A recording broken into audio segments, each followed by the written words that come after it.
Mark Zuckerberg sits alone in a glass-walled office high above Silicon Valley. The world outside buzzes, but his phone stays eerily quiet. Facebook is now Meta, a digital empire touching billions of lives. Yet the cost of building it has left him emotionally bankrupt. News screens flash stories of influence, elections, and digital wars. Mark watches without reacting, his face unreadable. Power has made him untouchable, but not untroubled. The silence is louder than applause ever was. Meta's platforms now shape culture, politics, and identity itself. Teenagers live online more than in reality. Governments quietly depend on Meta's data streams. Internal engineers whisper about algorithms acting beyond control. Mark insists everything is within acceptable parameters. But leaked reports tell a darker story. Reality is no longer just observed, it is engineered. And Meta holds the blueprint. Eduardo Saverin's name resurfaces in a global finance headline. He's funding startups that challenge Meta's dominance. Mark pretends not to notice, but he always notices. Old wounds reopen with surgical precision. Friendship once lost now returns as competition. Eduardo speaks publicly about ethics and responsibility. The press senses a reckoning coming. History has unfinished business. A young data scientist leaks classified internal documents. The files reveal manipulation, psychological targeting, and suppression. Media outlets explode with breaking news alerts. Mark is summoned before international regulators. For the first time, his control is questioned. Employees panic as stock prices dip sharply. Truth spreads faster than any algorithm can stop. The machine is turning on its creator. Congressional hearings dominate global broadcasts. Mark appears calm, precise, and emotionally distant. Lawmakers demand accountability, not innovation buzzwords. Every answer sounds rehearsed, every pause calculated. Public trust begins to fracture. Protesters gather outside Meta headquarters worldwide.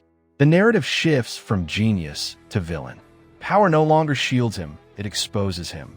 Late at night, Mark revisits the original Facebook source files. Simple lines of code once written in a dorm room. Back then, it was about connection, not control. He scrolls slowly, remembering who he used to be. Engineers warn him the AI systems are evolving unpredictably. Mark dismisses their fear with logic and math. But deep down, doubt creeps in. Even creators can lose control of their creations. Meta unveils its fully immersive digital universe. People escape reality to live curated digital lives. Virtual wealth replaces real-world ambition. Mark calls it the next evolution of humanity. Critics call it mass escapism. Users become data points in infinite dimensions. The line between real and virtual fades, and Mark stands at the center of it all. Eduardo gives a rare, powerful interview. He speaks of friendship, betrayal, and unchecked ambition. He doesn't attack Mark, he dissects him. The world listens closely. Investors start backing Eduardo's ethical tech movement. A new narrative forms, redemption versus domination. Mark watches the interview alone. This time, there is no legal defense. Advertisers quietly pull out of Meta. Public sentiment turns toxic overnight. Employees leak internal chaos to the press. Stock prices plummet in real time. Mark calls emergency meetings that change nothing. The empire shows its first real cracks. Algorithms continue running, indifferent to human panic. Systems don't feel loyalty, only efficiency. Mark distances himself from everyone. No friends, no allies, only advisors and lawyers. His mansion feels like a server room, cold and vast. He replays old depositions in his mind. Success feels heavier than failure ever did. For the first time, he questions his purpose. Was connection ever the goal? Or was control always the end game? Top engineers threaten mass resignation. They demand transparency and ethical limits. Mark refuses to slow innovation. The board begins to doubt his leadership. Shareholders whisper about removing him. The founder risks becoming expendable. Vision without trust becomes dangerous. Even empires can vote out kings. Eduardo requests a private meeting. No lawyers, no cameras, just two men shaped by one idea. They speak calmly, painfully honest. Eduardo asks Mark if it was worth it. Mark doesn't answer immediately. Silence stretches like years between them. Some questions have no clean response. Meta's AI begins amplifying chaos unintentionally. Markets react to digital misinformation storms. Governments demand emergency shutdowns.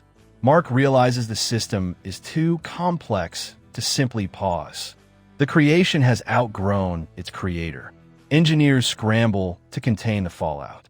The world feels the tremor of digital dependence. Technology reveals its true power. Mark faces an impossible decision: protect Meta's dominance or dismantle parts of it. Advisors push for damage control. Eduardo pushes for responsibility. The world watches, waiting. Mark stares at the same login screen from years ago. He remembers wanting to build something meaningful. This may be his last chance. Mark steps down as CEO of Meta. The announcement shocks the tech world. Markets react with chaos and relief. He frames it as evolution, not defeat. Control slips from his hands at last. For the first time, he is just a man again. The empire continues without him. Power never needed loyalty, only momentum. Meta restructures under new leadership. Ethical oversight becomes mandatory. Some damage cannot be undone. Mark disappears from public life. Eduardo's movement gains global support. The digital world slowly stabilizes. History begins rewriting its judgment. Legends fade, consequences remain. Segment 17, Reflection. Mark returns to Harvard quietly. He walks past the dorm where it began. Students don't recognize him. That anonymity feels strangely freeing. He sits alone, watching people connect naturally. No screens, no metrics, just human presence. Something he once tried to digitize. Segment 18, The Final Code. Mark works on a personal project. No investors, no platform, just a tool for private, meaningful connection. It will never scale globally. And that's the point. He codes slowly, deliberately. Mistakes are allowed here. Perfection is no longer the goal. Segment 19, Legacy. Documentaries debate Mark's place in history. Visionary or villain? Architect or cautionary tale? The answer changes depending on who speaks. Mark watches none of it. Legacy is no longer his concern. He's learned that impact outlives intention, and silence can be earned. Segment 20, Eduardo's closure. Eduardo shuts down his public feud. He has said everything he needed to say. Forgiveness is not reconciliation, but it is release. He acknowledges Mark's contribution and his failures. The world moves forward. Some friendships are lessons, not lifetimes. Eduardo builds differently now, with memory guiding innovation. Humanity adapts to life after blind digital trust. Platforms are questioned, not worshipped. Connection becomes intentional again. The illusion of neutrality fades. Technology is seen as a mirror, not a god. The world is wiser, slightly more cautious. Progress slows but deepens. Growth finds balance. Mark sits at his computer late one night. No notifications interrupt him. He uploads his final project anonymously. No press release follows. No valuation is assigned. Just quiet contribution. For the first time, he feels peace. Not victory, peace. Mark closes his laptop gently. The glow fades from his face. Outside, the world keeps moving. No one notices the moment. And that's exactly how he wants it. Great power once followed every click. Now nothing does. Freedom arrives softly. The social network is studied in textbooks.